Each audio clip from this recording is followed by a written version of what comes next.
Ready to go deep on a story that, well, really shook America? Definitely. We're talking about Emmett Till, just 14 years old, from Chicago, lynched in Mississippi, 1955. This was a turning point, you know? Yeah, big For time. the whole civil rights movement. Mm-hmm. We're going to break it down, not just what happened, but like why it mattered so much. We're pulling from all sorts of stuff. Right. Wikipedia, FBI files, even the Department of Justice got involved. It's one of those stories, you know? Yeah. Forces you to look at, like, the really dark parts of American history. But it also shows how one event, one horrible thing, can spark, like, a whole movement for change. Okay, so try to picture this. It's summer 1955, Mississippi, poorest state in the country, Jim Crow laws, the whole thing. Segregation's just like the way it is, you know? Right. And tensions are high. And even within Mississippi, huge economic divide. Oh, yeah. Especially in the Delta region where Emmett was visiting family. Okay. White families, they were earning way more than black families, a lot of whom were sharecroppers. Right. Working on land owned by white folks. So the power's totally out of whack. And then, like, just a week before Emmett gets there, a black activist gets murdered. Yeah. And they just let these 3 white suspects go. Ugh. It's just throwing gasoline on a fire. Absolutely. It shows you how dangerous it was. Yeah. For black people in the South back then. Right. Any little thing, any challenge to how things were could get you killed. And this was during the Great Migration, too, right? Exactly. Huge numbers of black Americans. Millions. Right. Leaving the South. For better opportunities, escaping that kind of violence. It's wild how that mass movement, all those people leaving, actually made the tension even worse, didn't it? Absolutely. The South was changing fast. Yeah. For some people, that was really scary, you know? Right. They felt like they were losing control. Like their whole world was changing. And then you've got the Supreme Court. Brown v. Board of Education, 1954. Okay. Saying segregation in schools is unconstitutional. That was like, whoa. Oh, yeah. Huge. Threw even more fuel on the fire. People must have been furious. Oh, yeah. Desegregation, that was like the end of the world for them. Right. They saw it as an attack on their way of life, like the whole social order was collapsing. Exactly. Some counties even shut down their public schools rather than integrate. Wow. Really? The big fear, though, was interracial relationships. Okay, yeah. Totally taboo back then. So you've got, like, this pressure cooker, economic inequality, racial tension, and nobody wants things to change. Right. And into this crazy situation, you've got 14-year-old Emmett Till. Coming from Chicago. Yeah, this bustling, more integrated northern city. He's visiting family, goes with his cousins to a store, Bryant's grocery and meat market, just to buy some candy. And that simple trip becomes this huge national tragedy. It all comes down to what happened between Emmett and Carolyn Bryant. Oh, right. The white woman who ran the store with her husband. And this is where it gets messy, right? Yeah. Carolyn, at the trial, says Emmett came on to her. Verbally and physically. But then years later, she says some of that wasn't true. Right. So what really happened in that store? Yeah, it's a question that just hangs there. It shows you how messed up things were, you know? Yeah. Fear, prejudice, who had the power. White woman's word against the black kids. Exactly. Scary to think about. And don't forget the context. Okay. Jim Crow South. Yeah. Black people had no rights, basically. Right. And violence was always a threat. One little misunderstanding. Could be life or death. And that's exactly what happened. Few nights after that encounter at the store, Roy Bryant, Carolyn's husband, and his half-brother, J.W. Millam, they go to Emmett's great-uncle's house, middle of the night, armed, looking for the boy who did the talking. Even if you take Carolyn's first story as true. Right. Emmett's supposed crime was words. Maybe a gesture. But for them, that was enough. To justify. I don't even know. It's hard to fathom. They kidnap Emmett right from his bed. And what they did. Horrible. They beat him, disfigured him. Shot him. Weighted his body down with a cotton gin fan. 75 pounds. Dumped him in the Tallahatchie River. The hate, the cruelty, it's just... And the worst part? No remorse. After the trial, Milam, he actually bragged. Oh, God. Well, what else could we do? He was hopeless. As long as I live and can do anything about it, niggers are going to stay in their place. Yeah. When a nigger gets close to mentioning sex with a white woman, he's tired of living. I'm likely to kill him. It makes you sick to hear that. Gives you a window into their minds, you know? Yeah. It was all about power, control. Through violence, through fear. They found Emmett's body 3 days later. Post picture. Of his face. Yeah, published in Jet magazine. Shocking. The whole country was outraged. I can't imagine. His mother, Mamie Till Mobley, seeing those photos. It's such a powerful image. Captures the horror of what happened. It was a turning point. That brutality, all over the news, put a spotlight on the trial. Bryant and Milam.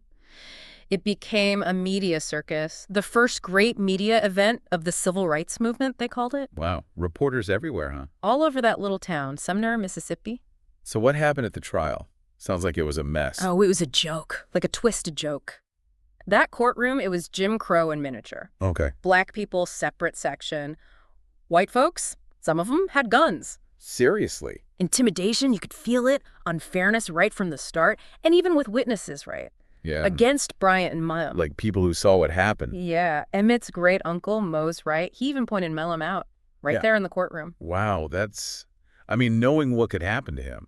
Talk about brave, putting his own life on the line for justice. What happened? Nothing. It wasn't enough. All-white jury didn't even take them an hour.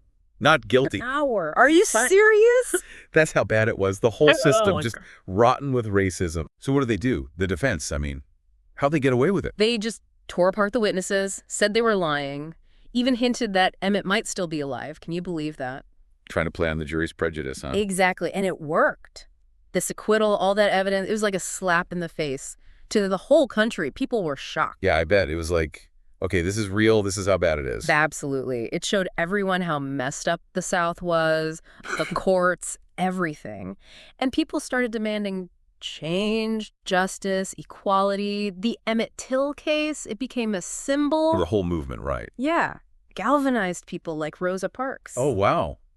She even said she thought about Emmett, right? When she refused to give up her seat on that bus. A few months later. Mm-hmm. That's incredible, like one event leading to another. And the Montgomery bus boycott, over a year, that really put the fight for racial equality on the map. And all those photos in Jet magazine?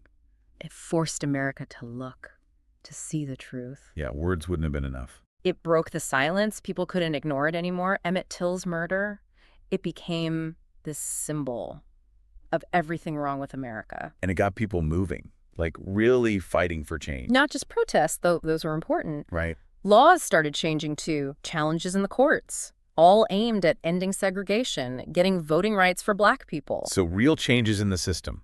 The Civil Rights Act of 1957, that came just 2 years after Emmett's murder, direct result of all that pressure. Wow. It gave the Justice Department power to step in when local cops were violating people's rights. Yeah. And it led to even bigger changes. The Voting Rights Act in '65, no more keeping Black people from voting. One event, and then all this change. But Emmett Till's story, it goes beyond laws, doesn't it? You're right. It's inspired so many people, artists, writers, musicians. They've all kept his memory alive, challenged the injustices that are still happening. It's like part of who we are now as a country. Bob Dylan, Toni Morrison, they've all told Emmett Till's story, reminding us that the fight's not over. And it connects to what's happening now. Right. Black Lives Matter. They see the same things. Systemic violence, nobody held accountable. Just like with Emmett Till. It's a wake-up call. Things haven't changed as much as we like to think. It makes you wonder, what would Emmett's life have been like if they hadn't? Yeah, if he had lived, what could he have done? Heartbreaking to think about. So how do we make sure his legacy, it's not just a memory, Yeah. that it actually leads to action? We have to go beyond just remembering. Make his story a tool for change. Okay, how? Dismantle the racism in the system everywhere. Challenge bias, fight for equality. Yeah. And we have to talk about race, even when it's uncomfortable. Right. We can't be silent. Silence is like agreeing with what happened. We all have to do something, make sure his death meant something, that his story keeps inspiring people to fight for a better world. That's a lot to take in. But it's not just about big protests or politics, is it? No. It's about how we live our lives, how we treat each other, calling out prejudice when we see it. Every single day. Yeah. Realizing that fighting for racial justice, it's not a spectator sport. You got to be in the game. Be willing to get uncomfortable. Make things change. So that everyone has a chance. What gets me is how this case, even after all this time, there's still new stuff coming out. Oh, yeah. That unserved arrest warrant for Carolyn Bryant Donham back in 2022. Wow. Makes you think there's still so much we don't know. Like history's not set in stone. Yeah. We got to keep looking back. And be willing to face what we find, even if it's ugly. Justice, it's a process, and never ends. It's not just about the past. It's about how the past affects us now. Like, they reopened the case in 2018, but nothing came of it. Closed again in 2021. No new charges. It's hard, getting justice for those old crimes, especially from back then when, well, racial violence was almost expected. But the fight's not over, right? Even if the legal case is closed. No, it's about acknowledging the pain, all the suffering, and working to make things right. And Emmett Till's mother, Mamie Till Mobley. Yeah. Wow. To keep fighting like she did. She wouldn't let her son's death be for nothing, turned her grief into action. She became a voice for all the people who couldn't speak for themselves. It's impossible to talk about Emmett Till without thinking about his mother, Mamie Till Mobley. Yeah. I mean, her strength facing that kind of loss. Incredible. She really was a force. Amplified her son's story, pushed for justice. And that decision to have an open casket. Oh, man. With Emmett's body. I can't even. It was a statement. To the whole world. She wanted everyone to see what they did to him. The ugliness of racism. I remember those photos. From history books. You can't forget them. It must have been so hard to make that choice. Yeah. But it changed things, no doubt about it. Those pictures in jet everywhere. They became symbols of racial terror, and it galvanized people, ignited the movement. She wouldn't let them sweep it under the rug. No way. Emmett's murder had to mean something. She turned her grief into action. Absolutely. She became this incredible advocate, spoke out against injustice, traveled all over, sharing Emmett's story, demanded someone be held accountable, even testified before Congress, pushed for anti-lynching laws. She became a symbol herself, right? For the whole Black community. Yeah. An inspiration to everyone fighting for change. Personal tragedy turned into this force for good, for society. Yeah. For everyone. And it shows what one person can do. One voice. Standing up to oppression. Yeah. Demanding justice. Yeah. Even with that kind of loss. Yeah. Courage can make a difference. Start a movement. Change history. And she didn't just stop there. Yeah. Teaching, working to get Black kids better education. She believed in that, huh? Oh, yeah. Empowerment, lifting people up, breaking those cycles of poverty, discrimination. Makes you think about the ripples from Emmett Till's story. It's been almost 70 years, but we're still talking about it. And we should be. Just last year, President Biden, he made it official.